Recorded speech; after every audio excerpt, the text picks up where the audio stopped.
आणि म्हणून आपण जे अन्न या फूड या डेफिनेशनमध्ये येतं ते सेफ असावं आणि ते हेल्दी असावं, हे दायित्व आणि हे इम्प्लिमेंट करण्याची जबाबदारी ही फूड सेफ्टी कमिशनर म्हणून या पदावरती आहे. आयुक्त फूड सेफ्टी कमिशनर राज्याचे जे असतात त्यांच्यावरती प्रत्येक राज्याच्या फूड सेफ्टी कमिशनरवरती आहे.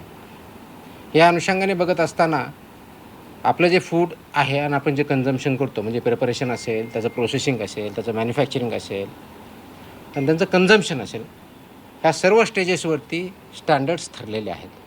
म्हणजे कन्झम्शन हे सेफ असावं म्हणून ते सगळी प्रोसेस तिथपर्यंत पाळायची असते. याचा एक महत्त्वाचा घटक जो सर्वात मेन अफेक्ट करतो, मॅन्युफॅक्चर तर आहेच, प्रोसेसर आहेत, पण सर्वात महत्त्वाचा आजच्या डेटला जर बघितला तर हॉटेल्स, रेस्टॉरंट्स, इटरीज, ऑनलाईन जे प्लॅटफॉर्म त्यांच्यामार्फत जे फूड दिलं जातं, विकलं जातं, नागरिकांपर्यंत दिलं जातं, हे स्टँडर्ड्स पाळतात की नाही पाळतात हा एक महत्त्वाचा इश्यू आहे. आणि याच्यासाठीसुद्धा खूप चांगल्या प्रकारचे रेग्युलेशन स्टँडर्ड्स हे फूड सेफ्टी अथॉरिटीने, गव्हर्नमेंट ऑफ इंडिया यांनी डिसाईड केलेले आहेत, वेळोवेळी डिक्लेअर केलेले आहे. त्याचं इम्प्लिमेंटेशन करणं हे अत्यंत गरजेचं आहे. त्या अनुषंगानं काल 23 जूनला मी एक आदेश पारित केलेले आहेत की ते आदेश आहेत हॉटेल्स, रेस्टॉरंट आणि इटरीज यांच्या बाबतीतल्या पाळावयाच्या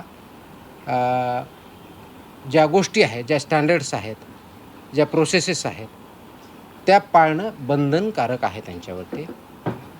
तर त्यामध्ये जर बघितलं तर आम्ही ग्राहकांच्या आरोग्यासाठी, आरोग्य संरक्षणासाठी अन्न व औषध प्रशासन म्हणून एक महत्त्वाचा निर्णय, एक ऐतिहासिक निर्णय काल घेतलेला आहे आणि ते आदेश मी पारित केलेले आहे.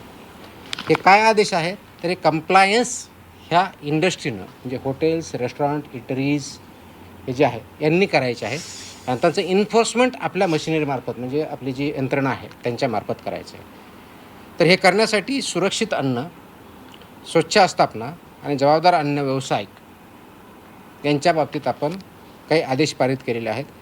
ते सर्वात महत्त्वाचं म्हणजे काय तर ते जे रेग्युलेशन्स आहेत ते रेग्युलेशन्स इम्प्लिमेंट करणं गरजेचं आहे.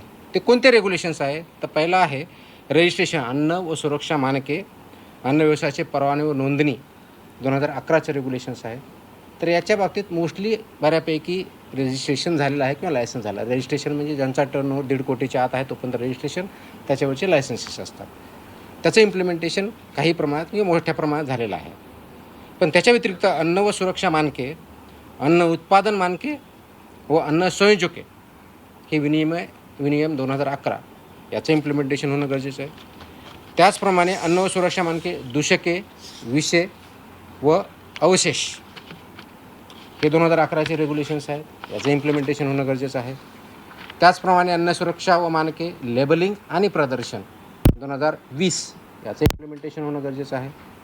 त्याचप्रमाणे अन्न सुरक्षा व मानके, पॅकेजिंग विनियम 2018 याचं इम्प्लिमेंटेशन होणं गरजेचं आहे.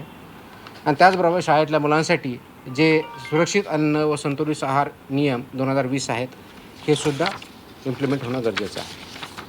आपल्यासमोर हा प्रश्न असेल की हे मानके होते तर म्हणजे